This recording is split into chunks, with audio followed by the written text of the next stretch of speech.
അല്ല, അതിലിപ്പോ നിലമ്പൂർ മത്സരം എന്നുള്ളത് ഇടതുപക്ഷ ജനാധിപത്യ മുന്നണിയും UDF ജമാഅത്ത് ഇസ്ലാമി കൂട്ടുകെട്ടുമാണ്. അപ്പോൾ ഒരു വശത്ത് മതനിരപേക്ഷ മുന്നണിയും മറുവശത്ത് മതരാഷ്ട്ര മുന്നണിയുമാണ്. ഇടതുപക്ഷ ജനാധിപത്യ മുന്നണി മതനിരപേക്ഷ മുന്നണിയാണ്. UDF ജമാഅത്ത് ഇസ്ലാമി കൂട്ടുകെട്ട് ഇപ്പോൾ ഒരു മതരാഷ്ട്ര മുന്നണിയാണ്. അപ്പം ആ ഒരു ധ്രുവീകരണം വന്നതോടുകൂടി മതനിരപേക്ഷവാദികളായ കോൺഗ്രസിനകത്തുള്ളവരും മുസ്ലിം ലീഗിനകത്തുള്ളവരും ഉൾപ്പെടെ ഇപ്പോ ഒരു ശരിയായ നിലപാടിലേക്ക് വരുന്നുണ്ട്.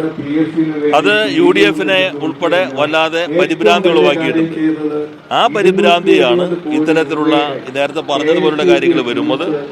ശക്തമായ മതനിരപേക്ഷ നിലപാട് ഉയർത്തിപ്പിടിച്ചുകൊണ്ട് പോകുമ്പോൾ മതരാഷ്ട്രവാദികളുമായി കൂട്ടുചേർന്നുള്ള UDFന്റെ ഈ നിലപാടിനെതിരെ ശക്തമായ ഒരു വിധിയെടുത്ത് നിലമ്പൂരിൽ നിന്നുണ്ടാകും എന്ന് തന്നെയാണ് പ്രതീക്ഷിക്കുന്നത്. അല്ല, അതെല്ലാം മാഷ് തന്നെ വ്യക്തമാക്കിയിട്ടുള്ളൂ. നമ്മൾ കാണേണ്ടത് ഒരു വശത്ത് ജമാഅത്ത് ഇസ്ലാമിയായി കൂട്ടുകെടുന്നു, മറുവശത്ത് മോദി പ്രചാരകരായിക്കൊണ്ട് വർക്കിംഗ് കമ്മിറ്റി അംഗങ്ങൾ ലോകമാകെ സഞ്ചരിച്ചുകൊണ്ടിരിക്കുന്നു. കാശ്മീരിൽ 370 പദവി റദ്ദാക്കിയത് ഉൾപ്പെടെ ന്യായീകരിച്ചുകൊണ്ട് കോൺഗ്രസിന്റെ നേതാക്കന്മാർ ലോകരാഷ്ട്രങ്ങൾ സഞ്ചരിക്കുകയാണ്. അപ്പം അങ്ങനെയുള്ള കോൺഗ്രസിന്റെ ഇപ്പോഴത്തെ അവസ്ഥ നമ്മൾ നോക്കിയാൽ അറിയാലോ. അതുകൊണ്ട് ഇത്തരത്തിൽ ആശയക്കുഴപ്പമില്ല. വർത്തമാനകാലത്താണല്ലോ ജനങ്ങൾ ഓരോരുത്തരും ജീവിക്കുന്നത്. അവരുടെ കൺമുൻപിൽ രണ്ട് കാഴ്ചകൾ. ഒന്ന്, മതരാഷ്ട്രവാദികളുമായിട്ട് നിലമ്പൂരിൽ കൂട്ടുകെട്ടുണ്ടാക്കുന്നു, അവരുടെ വക്താക്കളായി.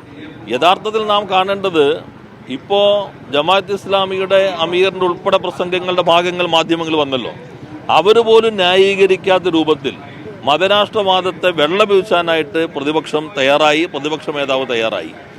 അതോടൊപ്പം തന്നെ മറുവശത്ത് നേരത്തെ പറഞ്ഞ പ്രധാനമന്ത്രി മോദിയുടെ അല്ല BJPയുടെ നിലപാടുകളെ തന്നെ അവരുടെ പ്രചാരകരായിക്കൊണ്ട് കോൺഗ്രസ് നേതാക്കന്മാർ ലോകരാഷ്ട്രങ്ങളുടെ മുൻപിൽ നിൽക്കുകയും ചെയ്തു. ഈ വർത്തമാനകാലത്താണല്ലോ ജനങ്ങൾ ജീവിക്കുന്നത്. അപ്പോൾ അതുകൊണ്ട് ശരിയായ നിലപാട് സ്വീകരിക്കും. ബാക്കി ആശയക്കുഴപ്പങ്ങൾ ഉണ്ടാക്കാനുള്ള എല്ലാ ശ്രമങ്ങളെയും കേരളത്തിലെ ജനങ്ങൾ, അത് നിലമ്പൂരിലെ ജനത ശരിയായ രൂപത്തിൽ തന്നെ തള്ളിക്കളയുമെന്നതാണ് നാം കണക്കാക്കേണ്ടത്.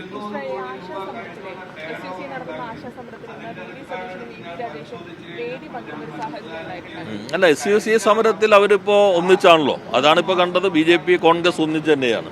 അവർ പല കാര്യങ്ങളിൽ ഒന്നിച്ചാണ്, ഈ കാര്യത്തിലും ഒന്നിച്ച് തന്നെയാണ്. അതിൽ അവരുടെ രാഷ്ട്രീയം അതിനകത്ത് പ്രതിഫലിക്കുന്നുണ്ട്.